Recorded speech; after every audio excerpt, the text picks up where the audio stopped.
Pope Benedict has criticised the equality bill currently going through Parliament, claiming it violates the natural law.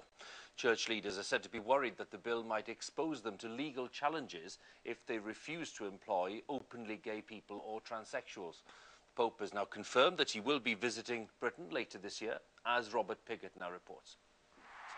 Since Pope Benedict was elected almost 5 years ago, he's looked out over Europe and watched in dismay as country after country has steadily removed the Church's privileges and weakened its influence. Now he fears the equality bill, currently going through Parliament in Westminster, could force the Roman Catholic Church to employ gay people in senior positions, such as youth leaders and head teachers. Today, the Pope spoke out in unusually forthright terms. The effect of some of the legislation, he said, has been to impose unjust limitations on the freedom of religious communities to act in accordance with their beliefs. In some respects, it actually violates the natural law upon which the equality of all human beings is grounded and by which it is guaranteed. This was an unprecedented intervention by Pope Benedict in British politics, and he was addressing what for many Catholics has become a central issue. What they claim is the rapid erosion of Christian values by an aggressively secular society. Simply put, the Pope was saying that guaranteeing freedom from discrimination for groups such as gay people is being bought at the expense of his own church's freedom of belief.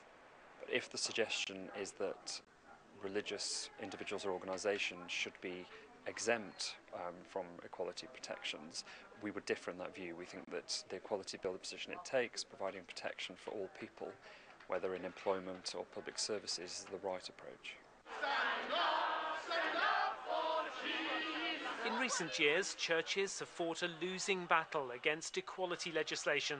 In 2007, a new law forced Catholic adoption agencies to give gay couples equal access to children. Christian lobbyists say that went too far. And all we're really asking for is the freedom to be what we are and to get on and do the job that we have to do in terms of organising ourselves, employing people and providing services so that we can be true to the doctrines and the faith that has brought us together. The Pope confirmed today that he would visit Britain in September. Meanwhile, he told Catholics they should continue the fight against the secular tide. Robert Piggott, BBC News. Catholic Church in England and Wales to discriminate against homosexual and transsexual people. The Church is worried it may be forced to appoint them to senior leadership roles. The Pope made his remarks in an address to bishops in which he also confirmed he would be visiting Britain in September. Well, earlier I spoke to our religious affairs correspondent Robert Piggott, who told me that this was a rather unusual move for a Pope.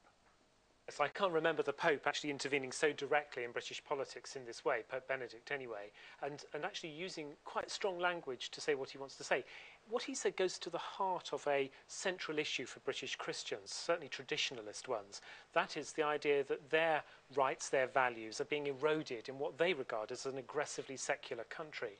And the Pope put it like this. He said that Britain was well known for its dedication, its commitment to providing equal opportunities to all people in society. But he said some of the legislation designed to achieve that goal had the effect of unjustly curtailing the freedom of religion of religious groups like the Catholic Church. So quite strong stuff. And he may not be alone in this as well, because the Church of England bishops recently intervened in the House of Lords to force a change to the equality bill anyway. That's right. He was referring particularly to the equality bill that's just going through Houses of Parliament, just been through the Lords, just this issue of whether employment, the exemption from employment laws that the churches currently enjoy, allows them to discriminate when they're appointing clergy against gay people. That's one thing.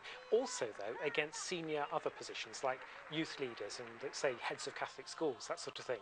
Now, they're worried that that exemption could be curtailed or even removed in the legislation, although the government says that isn't their intention. There's clearly a problem here, though, isn't there? Because European law, to which we are, of course, subject as well, is quite clear on this. And if Europe intervenes, it places them on a collision course. Yes, that is the real collision course, that UK law has to be compatible with directives issued by the EU. And we learnt in a leaked document a week ago that actually the current legislation in the UK doesn't actually meet the severity of the law in the EU. So there is that collision still to come.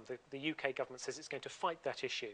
But I think what's interesting is that the Pope he's fighting a battle across the whole of Europe, but I think he sees the erosion of Christian principles and Catholic values in the UK as being relatively rapid. The Catholic Church fought and lost a battle in 2003 to prevent the sexual orientation regulations acting in a way that stopped their agencies from discriminating against gay couples. So it meant that that Catholic adoption agencies had to hand children to gay couples, and that went against all the things they believe as taught to them in the Bible and by Catholic tradition about whether homosexual couples can be good parents to children. So in a sense he's chosen to pick what could be a fight here as almost a test case for him for fights he may have to have elsewhere. Yes, it's curious actually, because the Pope Benedict, I think, in his time he's been around, has chosen his battles quite cannily, and he's tended to fight the battles that he thinks he can win on home turf, if you like. And he's won a few battles in Italy and chosen not to fight ones that he doesn't think he's going to win.